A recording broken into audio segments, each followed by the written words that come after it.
c'est au centre de toutes nos préoccupations en tant qu'entrepreneur. Est-ce que tu peux nous conseiller 2-3 choses autour de l'IA? Je dirais qu'en fait, tout dépend de là où tu en es en tant qu'entrepreneur. Si Ok. tu démarres, je te conseillerais en fait de faire toute ton analyse initiale sur Gemini, ChatGPT et surtout sur NotebookLM. Ok. Je vais vous donner une astuce en fait que moi j'applique et que j'ai appliqué par exemple sur les business que j'accompagne. Moi, ce que je conseille en fait, c'est de partir d'un vocal et de pas partir en fait d'un écrit. Ok. Pourquoi ? Parce que le vocal, encore une fois, comme je l'ai dit tout à l'heure, en fait, tu es beaucoup plus précis.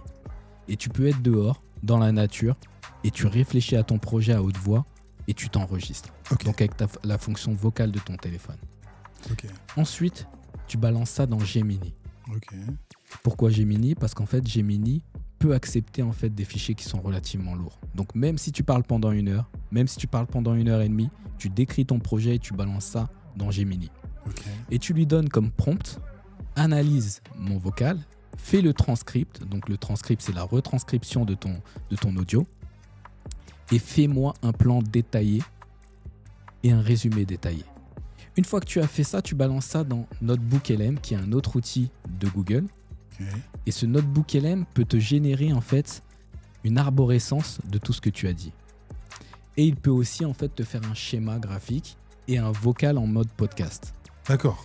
Donc ça veut dire que toi-même tu vas réapprendre, tu vas te réécouter et ça va te permettre en fait d'y voir plus clair.